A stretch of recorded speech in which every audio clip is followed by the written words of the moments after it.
Petugas gabungan dari Satpol PP, TNI, Polri melakukan operasi di sejumlah hotel melati dan rumah kos-kosan di Kota Malang. Dalam operasi ini, petugas berhasil mengamankan sejumlah pasangan bukan suami istri diduga melakukan perbuatan mesum. Beberapa pasangan bukan suami istri yang berada dalam satu kamar di tempat penginapan dan kos-kosan di kawasan Sawojajar tidak dapat mengelak saat petugas gabungan dari Satpol PP, Polisi, dan TNI melakukan razia. Berbagai cara dilakukan untuk bisa mengelabui petugas, termasuk berusaha bersembunyi di kamar mandi. Namun mereka berhasil diamankan oleh petugas. Pasangan bukan suami istri ini langsung digiring ke mobil petugas untuk dibawa ke kantor Satpol PP Kota Malang. Rahmat Hidayat, Kepala Bidang Ketentraman dan Ketertiban Umum Satpol PP Kota Malang mengatakan, razia penyakit masyarakat ini rutin digelar. Meski rutin digelar, namun petugas masih mendapati beberapa orang yang pernah berurusan dengan Satpol PP dalam kasus prostitusi online. Mereka yang terjaring untuk kedua kali akan dilakukan pembinaan di Dinas Sosial Kota Malang. Sementara selain penyakit masyarakat seperti prostitusi, dalam razia ini petugas bersama Dispenda juga menyasar tempat usaha yang diduga melakukan pelanggaran perizinan dan pajak daerah. Pertama, satu ada yang tidak bayar pajak. Yang kedua, bayar pajak tapi tidak dipasang e-tag. Yang kedua terkait dengan perda prostitusi dan tempat pelacuran. Tadi ada diindikasikan diduga terkait dengan ada tempat prostitusi. Selain juga ada tempat pemondokan yang diduga tadi bukan suami istri yang sah. Dan memang tadi kita lihat ada memang cewek yang dulunya pengakuannya mereka dan divonis ternyata bersalah ya, melakukan operasi prostitusi, ditangkap lagi, kita amankan lagi nanti.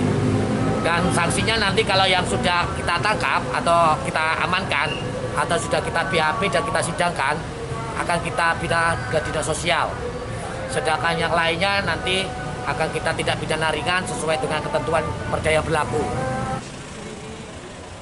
Simon Alfredo melaporkan. Seorang warga mengeluh karena diduga salah tilang. Keluhan warga ini viral di media sosial. Dalam unggahannya, ia menyebut bahwa sepeda motor yang dikenai tilang berbeda dengan sepeda motor miliknya, meski nomor polisi miliknya sama. Dalam unggahannya di media sosial, akun tersebut menceritakan ia mendapat surat tilang yang dikirim ke alamatnya. Namun ia mengatakan bahwa sepeda motor yang dikenai tilang berbeda dengan sepeda motor miliknya, meski nomor polisi motornya sama. Menanggapi unggahan yang viral di media sosial ini, Kasatlantas Polresta Malang Kota Kompol Yopi Anggi Krisna membetulkan bahwa telah mengirimkan surat tilang sesuai data Satlantas Polresta Malang Kota. Setelah sepeda motor tersebut diketahui melanggar melalui mobil incar, yakni mobil yang dilengkapi kamera beresolusi tinggi yang berpatroli setiap harinya. Melalui mobil ini akan diketahui pelanggar lalu lintas, karena selain merekam wajah pengendara, dari nomor polisi tersebut akan terdeteksi data pelanggar, yang kemudian akan dikirim surat ke alamat rumah pelanggar dari kepolisian melalui ekspedisi Pos Indonesia. Yobi mengatakan ada kemungkinan bahwa sepeda motor tersebut bisa dijual. Jika memang kendaraan tersebut sudah berpindah tangan, maka dari data akan dicek apakah ada keterangan laporan jual. Jika tidak melakukan pelanggaran, maka tidak perlu dilakukan pembayaran tilang. Sejak beroperasi, sudah sebanyak 1.106 penindakan tilang oleh mobil incar. Polisi mengimbau masyarakat segera melaporkan ke pihak Samsat jika kendaraan sudah berpindah tangan untuk keterangan lapor jual, sehingga polisi bisa melakukan update di data. Memang kemarin ada pengiriman terkait bukti tilang, sebetulnya bukan salah alamat, karena pengiriman belangko konfirmasi e-tilang mobile ataupun incar dikirimkan sesuai dengan plat nomor. Nah, kemudian setelah bukti konfirmasi tersebut diterima oleh pemilik kendaraan yang sesuai dengan data kami, selanjutnya adalah pemilik kendaraan tersebut bisa melakukan konfirmasi kepada kami melalui website yang sudah ada ataupun yang sudah tertera dari surat konfirmasi. Nah, bisa jadi mungkin karena kendaraan tersebut sudah dijual atau pengendaranya bukan pemilik sendiri maupun dari orang lain. Jadi diperlukan konfirmasi terlebih dahulu apakah betul melakukan pelanggaran tersebut.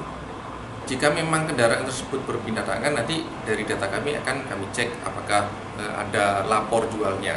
Seperti itu, jika memang tidak melakukan pelanggaran, maka tidak perlu dilakukan untuk pembayaran tilangnya tadi. Simon Alfredo melaporkan. Liburan panjang sekolah berdampak pada meningkatnya kunjungan wisata ke Kota Batu.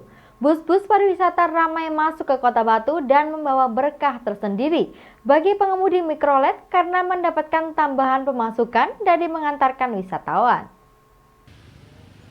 Beginilah yang terlihat di Jalan Raya Bukit Berbunga Sidomulyo, Kota Batu pada pukul 8 pagi.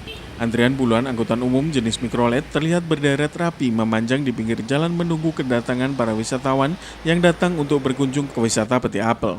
Pada liburan panjang kenaikan kelas tahun 2022 ini, terlihat adanya peningkatan kunjungan wisatawan, khususnya rombongan sekolah dari luar kota atau bahkan luar provinsi.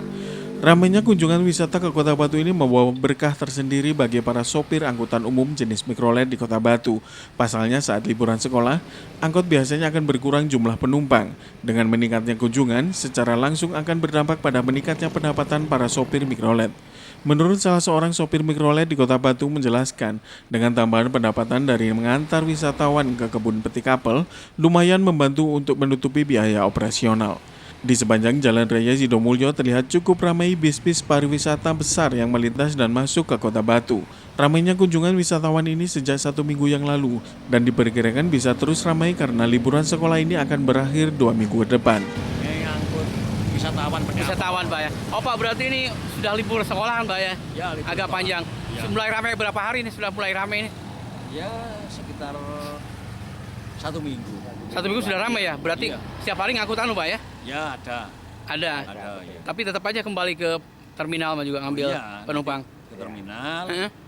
Ya kembali ke jalurnya lagi. Paling enggak ya 10 atau 12 penumpang Setiap satu angkot. satu angkot. Tapi itu cukup lumayan membantu Pak ya dibanding nyari di Ya, Di sana kan hitungannya ya.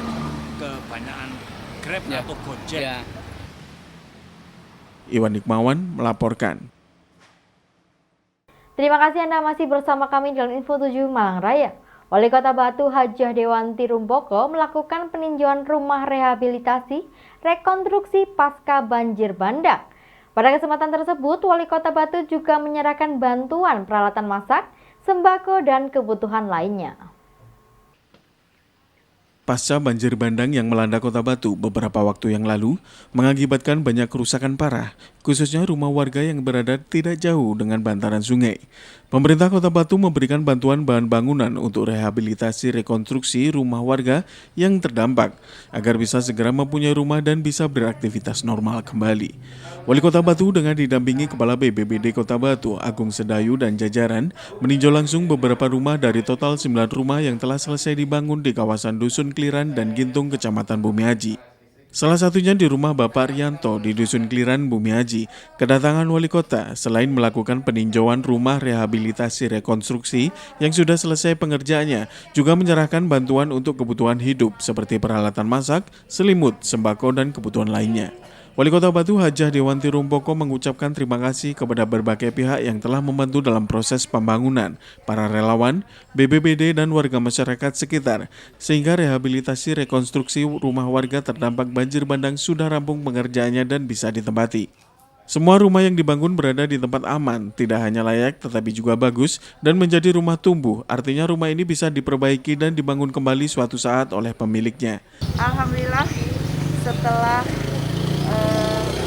banjir bandang beberapa waktu yang lalu, yang kemudian ada beberapa warga 9 rumah yang harus dievakuasi dan pindah dari tempat semula yang kena banjir bandang. Hari ini saya nyambangi karena dapat kabar dari Mas Agung bahwa rumah ini sudah selesai dan sudah ditinggali. Saya ingin lihat apakah rumah tersebut layak atau bagaimana. Ternyata alhamdulillah ini menurut saya rumahnya bukan hanya layak tapi bagus sekali. Bahkan rumah ini nanti bisa menjadi rumah tumbuh karena memang semua didak, jadi nanti bisa ditingkatkan di atas. Dan bersyukur lagi kamar mandi, udah dapur, itu semua sudah luar biasa bagusnya. Jadi saya berterima kasih ini baik kepada BPBD, Pak Camat, Pak Lurah, Kepala Desa, juga relawan-relawan yang bukan hanya dari Kota Batu, tapi juga dari luar kota, dari tetangga kita, Pujon, Ngantang, Kasembon, bahkan dari luar kota, dari Banyumas, luar biasa. Yang Ngantang ini saben minggu, mereka setelah selesai ini, ini karena ini rasa bukan hanya rasa kemanusiaan atau bagaimana, tapi memang kita sudah saudara. Iwan Hikmawan melaporkan. Sementara itu, warga terdampak banjir yang sudah dievakuasi dan proses rehabilitasi rekonstruksi rumah selesai mengucapkan terima kasih kepada pemerintah Kota Batu dan para relawan sehingga bisa menempati rumah baru dan bisa beraktivitas normal kembali. Beginilah yang terlihat di beberapa rumah warga dari 9 rumah warga yang terdampak banjir bandang beberapa waktu lalu di Kota Batu yang sudah selesai direhabilitasi rekonstruksi dan sudah ditempati oleh warga. Warga terdampak sudah dievakuasi dan pindah ke tempat baru dan sudah tidak berada di kawasan rawan atau bantaran sungai lagi. Salah seorang warga yang rumahnya sudah selesai dibangun menjelaskan pembangunan dilaksanakan sejak bulan 11 lalu dan dirinya mengucapkan terima kasih kepada pemerintah Kota Batu dan relawan yang telah membantu biaya dan tenaga untuk pembangunan rumah miliknya. Di lokasi lainnya di rumah Ibu Asmiati yang rumahnya terdampak banjir di kawasan Gintung, sekarang pindah ke lokasi Bulu Dendeng Gintung dan sudah tidak berada di kawasan rawan atau pinggiran aliran sungai. Di sini tinggal sama siapa saja, Pak? Sama anak, sama istri. Sama anak, sama istri. Kalau sehari-hari Bapak kerjanya apa?